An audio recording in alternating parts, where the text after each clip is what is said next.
Hello നമസ്തേ. ഇന്ന് നമുക്ക് കുറച്ച് വെജിറ്റബിൾസിനുള്ള ഹിന്ദി വാക്കുകൾ എന്തൊക്കെയാണെന്ന് നോക്കാം.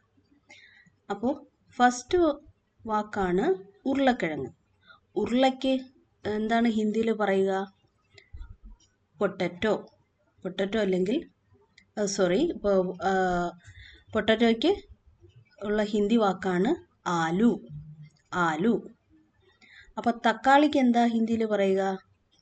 ടൊമാറ്റോ അല്ലെങ്കിൽ ടമാട്ടർ. ടമാട്ടർ. ഈ ഇംഗ്ലീഷിൽ എഴുതിയിരിക്കുന്ന നോക്കിയാൽ മതി. ഉള്ളിക്ക്, അത് കൊച്ചുള്ളി ആയാലും വലിയ ഉള്ളി ആയാലും സവാളയ്ക്കായാലും നമ്മൾ എന്താ ഹിന്ദിയിൽ പറയുക? പ്യാജ്. പ്യാജ്. അപ്പോൾ ക്യാരറ്റിന് എന്താ പറയുക? ഗാജർ. ഗാജർ. വെള്ളരിക്ക്, വെള്ളരിപ്പിഞ്ച് എന്താ പറയുക ഹിന്ദിയിൽ? നമ്മൾ ഇംഗ്ലീഷിൽ കുക്കുംബർ എന്ന് പറയും, അതിന് ഹിന്ദിയിൽ ഖീര. ഖീര എന്നാ പറയുക.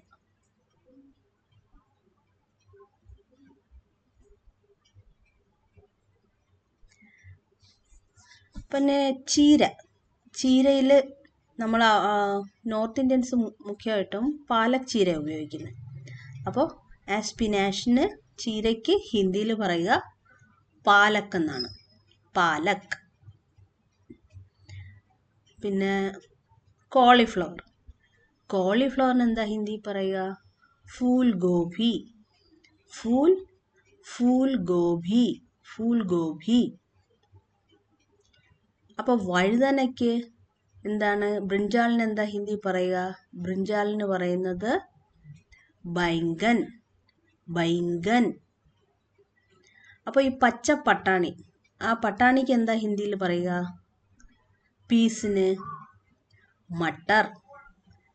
മട്ടർ.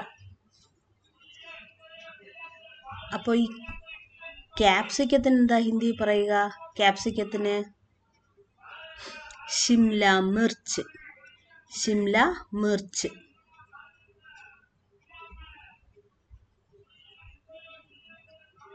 അപ്പോൾ ഒന്നുകൂടെ എല്ലാം പറയാം. ആലുവിൻ്റെ, ഉരുളക്കിഴങ്ങിൻ്റെ ഹിന്ദി വാക്കാണ് ആലു. തക്കാളിക്കുള്ള ഹിന്ദി വാക്കാണ് ടമാട്ടർ. ഉള്ളിക്ക് പറയുന്നത് പ്യാജ്. ഉള്ളിയുടെ വാക്കാണ് പ്യാജ്. ക്യാരറ്റിന് പറയുക ഗാജർ. ഗാജർ. വെള്ളരിക്ക് ഖീർ.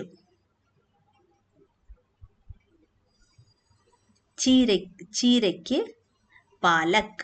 സ്പിനാഷിന് പാലക്. കോളിഫ്ലവറിന് ഫൂൽ ഗോഭി. കോളിഫ്ലവറിന് ഫൂൽ ഗോഭി. വഴുതനയ്ക്ക് ബ്രിഞ്ചാളിന് ബൈങ്കൻ. പച്ച പട്ടാണിക്ക് മട്ടർ. മട്ടർ. ക്യാപ്സിക്കത്തിന് ഷിംല മിർച്ച്. ഷിംല മിർച്ച്.